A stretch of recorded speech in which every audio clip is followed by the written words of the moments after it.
Bana Congo, Bouti Kolanda Bino Moko, FRDC bazo benga bango mapinga na bino ya bia Congo bazo benga bango ba clochard. Mais ça ezangi na lobela bino ezali boye. Bino ba FRDC. Bozali ba clochard te. Bondima yango te. Botelemela mutu wana makasi. Ayebi makambo aza kosala te, ayebi responsabilité na ye te. Menasengi na bino boya na révolution. Parce que bino armée ya sika oyo tozali kotonga. Bino ndebo na biso tokotonga ngo esika bon. Bandeko na biso ya bawazalendo bakosa bino te. Bazobundisa bino, bazobomisa bino pona kombo kezali faux patriotisme ezali lokuta. Bolongwa na manipulation boya kokuta biso na kati ya révolution totonga ekolo na biso elongo. Merci mingi.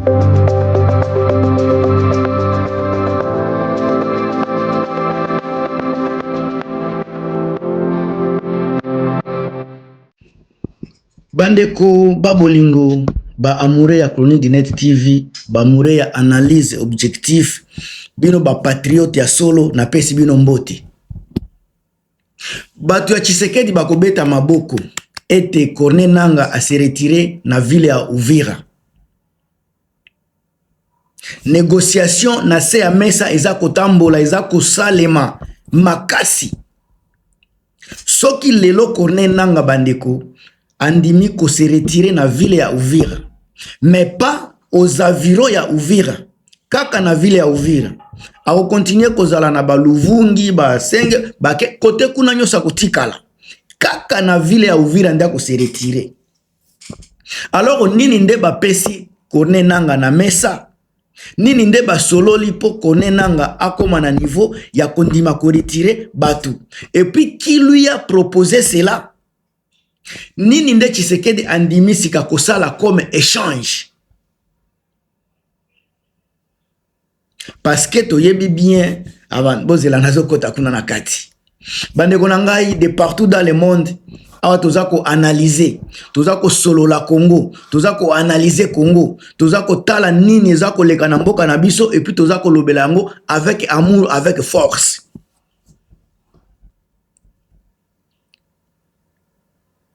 Alors lelo tozomona ba rapport de force.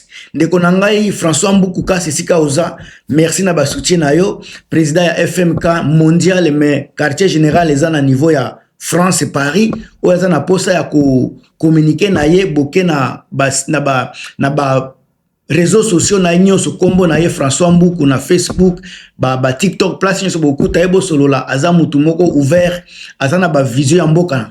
En tout cas bo soutenir ye. Alors bandeko na ngai ba rapport de force réelle otoza komona na terrain ezo permettre lisu Tshisekedi kozala Tshisekedi te. Et lelo Tshisekedi azoyeba te soki aza lisusu Chilombo to soit aza Félix aza éparpillé.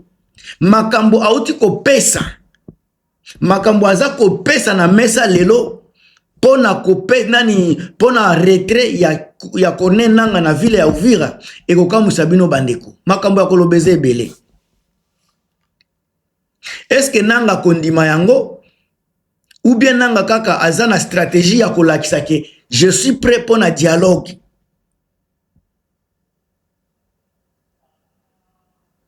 Alors ba perte ya territoire o Tshisekedi aza ko subir, ni fragmentisation ya ba FARDC, dépendance ya ba alliés ba milice na ba armée étrangère o Tshisekedi akoma nango. Tozomona biso nyonso ba perte ya crédibilité diplomatique avec ba discours contradictoires, ba accord sans effet. Alors tout le monde peut ba faible capacité à nuisance militaire ou dirigé par direct contre Nangaa bozomona malgré bazako ya bazako kokate. Par rapport soit contrairement ya Nangaa o tozoloba Nangaa Corneille Nangaa o aza na dynamique na terrain, aza ko contrôler terrain, contrôle progressif, aza na influence sur ba zone clé o ba mindele baza nango posa. Akoma na légitimité politique ou eza alternative à construction tozotala boyoki ba discours na ye ba médias étrangers baza kolobela ye Donc nanga aza na capacité à refuser accord pe lelo aza na capacité à koboya accord. Pourquoi? Parce que aza na batu baza sima na ye. Aza na monde baza kotiela ye déjà espoir. Côté politique aza makasi, côté administration aza makasi. Sans tant que que sur le front également, il a du poids. Alors ceux qui toke bazongi sous na niveau ya Dora, ceux qui tozo bengango média c'est une médiation moko sérieuse, celui qui avance n'a rien à concéder gratuitement. Nanga za ko avancer ako concéder pamba te. Mais muto aza ko perdre, yende azana ba avantage à ko perdre pona ko se maintenir. Alors nini nde Tshisekedi akoya ko tika na mesa oyo nanga koya kondima. Parce que nanga azana droit ya koboya pe. Ce n'est pas parce que Tshisekedi alobi boyenda kondima. Il faut nanga pe à réfléchir atala ba intérêt na ye. Donc na minute muto azana position ya ba demandeuse, position ya kosenga eza Tshisekedi Tshilombo. Mais mutu oyo azana droit sika, azana position ya koboya to kondima eza Corneille Nangaa. Donc na minute mutu ko proposer sortie de crise et comme Tshisekedi parce que c'est lui qui est en train de négocier Nanga a vasete. Alors tant Nanga bakofanda akoloba olingi na vasete pourquoi? Quelles sont tes propositions? C'est à Nanga de dire oui ou bien de dire non. Crispé Kayembe contredire nga soki na globi mabe. Alors que peut réellement proposer nini nde Tshisekedi ako proposer na Nanga Thérèse Disabe nini nde Tshisekedi akoki ko proposer na Nanga awa soki bazongi na négociation. Grâce ki bombo na Italie, bo pesa nga ba commentaire na bino. Na makambu oyo Tshisekedi akoki ko proposer na Nanga po andima. Po option liboso ko za la partage ya pouvoir. Pierre Okende. Proposition liboso ko za la partage ya pouvoir. Wanande eza réaliste mutu nyoso akoki ko sa passer na ngote. Alors Tshisekedi nini nde akoki ko proposer gouvernement de transition ba poste clé pona Nanga na batu na ye, soit premier ministre exécutif, vice-président avec pouvoir sécuritaire ou bien président des conseils de transition souverain ou bien ba gel ya ba poursuite judiciaire. Nyoso wana Tshisekedi akiko tiango na mesa parce que c'est lui qui a besoin de négociations. Alors akiko pe ko lobela ba intégration officielle à ba force sous commandement restructuré par exemple. Ce qui sera peut-être un problème pour Tshisekedi. Parce que ceux qui ont le pesi biloko wana à reconnaître que à perdre maîtrise ya mboka. Maîtrise ya mboka kozala na maboka ya mutu mususu. Alors, na eloko wana kozala sika ba avantage pona Nanga. Taku tozolo ba avantage pona Nanga e kozala avantage nini? Ako transformer gain na ye militaire ou azana ngo sur le terrain à pouvoir institutionnel ou eza légal. Parce qu'il y a matana kibo konzi, a kompe ko konza.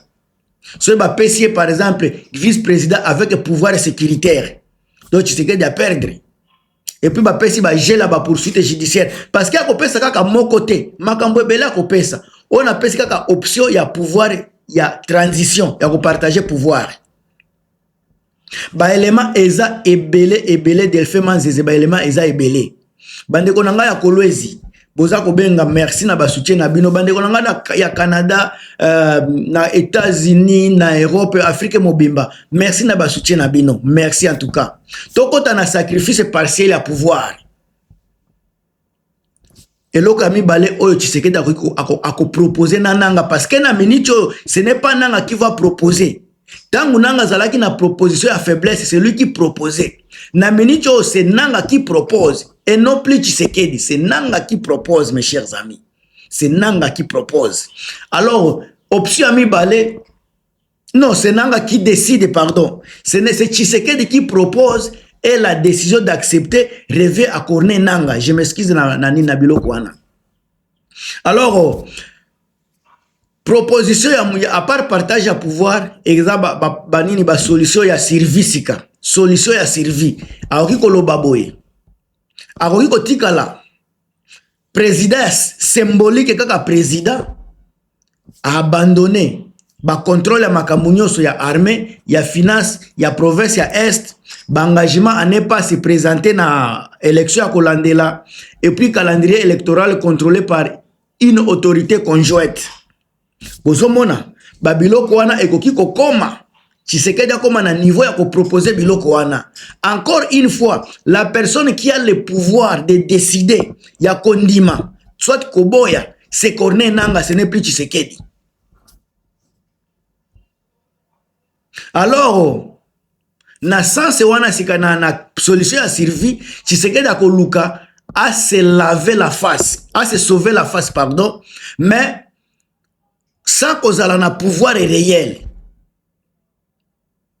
Alors na côté nanga pe kozala pe na eloko moko boy soit akozala intéressant pour une proposition oyo ekozala intéressant pour na Corneille Nangaa si seulement si cela mène clairement à une prise totale à moyen terme. Ekozala kaka important soki ekozala prise totale ye mutu aza ko gérer makambo nyonso à moyen terme. Wana nde kozala possible. Mais alors parce que à moyen terme parce que atikali kaka na mandat il y a 2 ans, année à 2027 nde asuka 2028 eza ba préparation ba élection. Alors bandeko option mususu ekozala ba offre administrative oyo kozala vie de mepek oyo kozala na crédibilité te. Nandimite ke Nangaa kondima makambo ya boye. Alors, par exemple, ba poste ministériel secondaire, par exemple, ministre ya mike wana, ba intégration classique, ba DDR, ba promesse ya réforme, ba commission dialogue, na ya ba forum, biloko andangwana, ba tia Nangaa kende kosala ba commission ba dialogue, biloko andangwa ba forum, ekosimba te pona Nangaa. Alors, Nangaa n'a aucune raison d'accepter. Si ce sont des offres faites à des acteurs faibles, pas à un acteur qui gagne du terrain. Ba acteur ya ba biloko ya boende ba pesa ka batu lokola ba Martin Fayulu, ba Delice Sanga, ba ministère oyo ba ministère secondaire. Mais mutu lokola Nangaa mutu azako gagner terrain, azako récupérer, azana pouvoir sur tous les plans, aoki jamais kosikokota na bassesse ya ndenge wana. Alors bande konangai, est-ce que négociation oyo Corneille Nangaa komemela bango décision ya démission ya Tshisekedi? Parce que déjà tosi toyoki na ma message ebele ya Corneille Nangaa bazako loba Tshisekedi abebi simboka azako piller batu bazako lela bazako linga libération. Est-ce que Corneille Nangaa azo memela Tshisekedi démission na table? Azako nikonde koyebisa ye tobimi na cité ya Uvira mais Biope, il faut que démissionner. Est-ce que ça sera possible? Nininde azako memela ye kuna. Toyebite. Est-ce que Corneille Nangaa ko memela ye a ko imposer ye démission? Ba Bertrand Bisimwa déjà ba lobaki que Tshisekedi doit démissionner. Est-ce que bako nini bako pese démission na kati ya démission wana bako sala organisation ya une sortie contrôlée abima na nini bako pese nini abima à grande porte ou ba délégitimiser Tshisekedi progressivement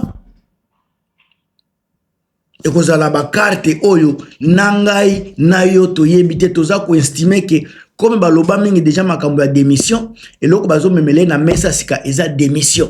Tshisekedi démissionne. Alors ninde yoko salema place tango bakokutana.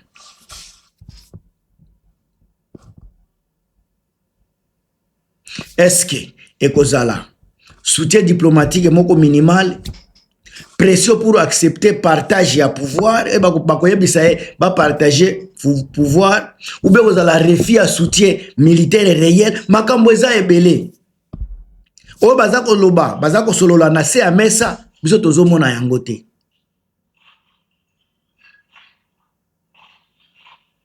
Est-ce que bako forcer à Tshisekedi une transition forcée ou bien transition moko négociée? Toujours que négociation à deux ezoya ba garantie personnelle oyo bazo senga ba sécurité na bango exil possible ya Tshisekedi tangu mususu ba kolongole ba immunité na yewana. Lelo soki bozo mona bazo kende kokutana eza pona reconnaissance internationale des nouveaux leadership ici des compromis. Donc bazo kende pe kuna kosolola kozala kotia par exemple konenanga comme leadership ya sika un nouveau leader sous ici meko compromis entre Tshisekedi na bango.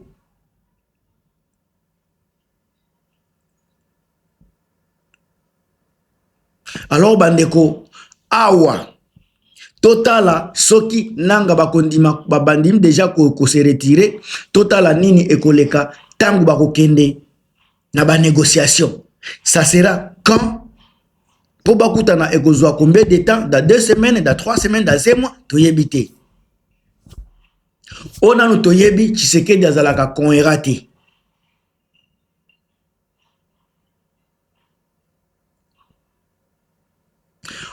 Toyebi il a sous-estimé dynamique ya ba armée oko benga bango ba clochard. Azako déjouer ba discours international. Azako multiplier ba accord sans un levier réel. Ba résultat toza komona biso nyoso eza ba décision réactive, ba discours contradictoire, ba dépendance totale au médiateur. Alors Tshisekedi n'est plus un acteur qui impose, mais un acteur qui s'adapte pour survivre. Na makambo yo bandeko nazo kende nazako chité na makambo yo. So botali bien. Tshisekedi n'a plus rien à nous offrir. Nyoso ko offrir eza makambo mutu nyoso ayebi même munga nazo yebango nazako préméditer lokwana. Alors une reconnaissance politique, un accès légal au pouvoir, une transition contrôlée. Wanande biloko koloba ndenge na uti koloba na ibandeli. Alors nanga qui a maintenant le pouvoir d'accepter ou de refuser. Azan il n'a aucun intérêt d'accepter un accord faible. Parce que Aza ko gagner sur le terrain, Aza ko construire alternative na ye bien, le temps Aza ko jouer na faveur ya corner nanga lelo. Même ba américain que ce soit les Qataris, ba ko senga jamais démission moko brutale. Ba ko préférer sortir moko propre. Ndenge bozomona ba longoli déjà Tshisekedi na avec ba affaiblissement progressif boza komona. Soki doa ekozala après retrait ya Uvira, ça sera moins une négociation qu'une gestion de fait des cycles politiques. Awa ntoko bomoni bazo kende kuna eza sous négociation te. Eza gestion ya fait un cycle politique. Tshisekedi est parti à 100%. Bande konangai, ba commentaire ya bino, ba j'aime ya bino, ba partage ya bino. Gilmas.